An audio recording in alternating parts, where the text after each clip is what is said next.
क्या भारत में धार्मिक स्वतंत्रता को लेकर उठ रहे सवालों को हम गंभीरता से ले रहे हैं या फिर उन्हें सीधे खारिज कर दे रहे हैं? नमस्कार, मेरा नाम है चेष्टा नागर और आप देख रहे हैं द हिंदी टॉप। और आज हम बात कर रहे हैं एक ऐसी ही रिपोर्ट की जिसमें कुछ बेहद आशय लेकिन जरूरी सवाल हमारे सामने रख दिए हैं। USCIRF की 2026 रिपोर्ट में भारत को लेकर कई गंभीर टिप्पणियां की गई है।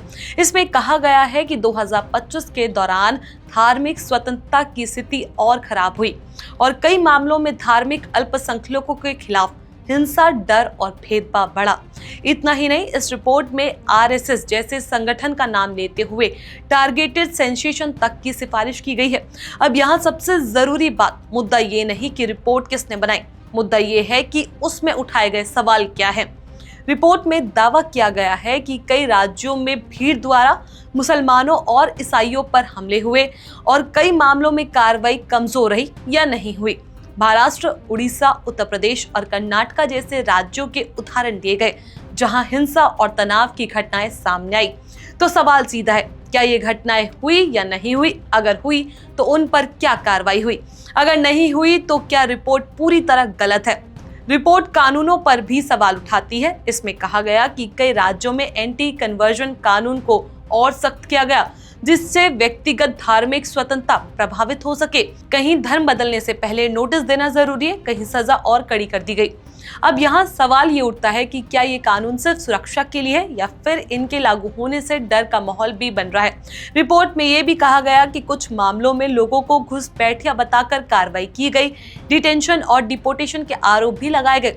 तो क्या ये सिर्फ कानून का पालन है या कहीं पर गलत इस्तेमाल की आशंका भी है? और सबसे बड़ा बिंदु RSS का जिक्र। रिपोर्ट कहती है कि कुछ हिंदू राष्ट्रवादी समूह के प्रभाव में एक ऐसा माहौल बना जहां अल्पसंख्यकों के खिलाफ घटनाएं बढ़ी। इसी संदर्भ में RSS का नाम भी सामने आता है। अब सवाल ये नहीं कि आरोप सही है या गलत, सवाल ये है क्या इन आरोपों की निष्पक्ष जांच होनी चाहिए या नहीं। अब सरकार का पक्ष भी उतना ही महत्वपूर्ण है। विदेश मंत्रालय ने इस रिपोर्ट को साफ तौर पर मोटिवेटेड और बायस्ड बताया है। MEA के प्रवक्ता रणधीर जायसवाल ने कहा कि USCIRF बार बार भारत की सिलेक्टिव और गलत तस्वीर पेश करता है और क्वेश्चनेबल सोर्स पर निर्भर करता है।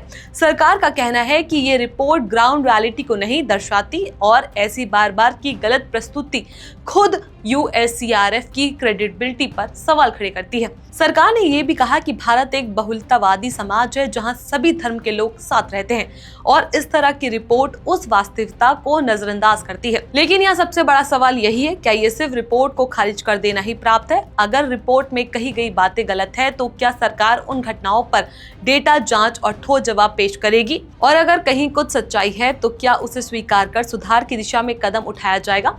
क्योंकि लोकतंत्र में सवाल उठाना कमजोरी नहीं बल्कि जवाबदेही की शुरुआत होता है।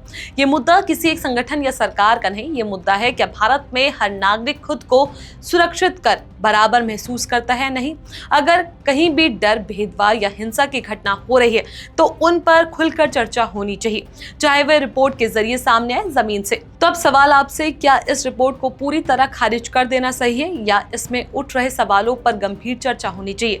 कमेंट में बताइए, क्या हम सच का सामना करने को तैयार है या फिर उसे नजरअंदाज करना आसान है? इस खबर को लेकर आपका जो कुछ भी कहना है, अपनी राय हमें नीचे कमेंट सेक्शन में जरूर बताएं। ऐसी और भी वीडियोस के लिए आप हमारे चैनल द हिंदी टॉप को सब्सक्राइब कर लें। इसके अलावा आप हमें X, Facebook और Instagram पर भी फॉलो कर सकते हैं।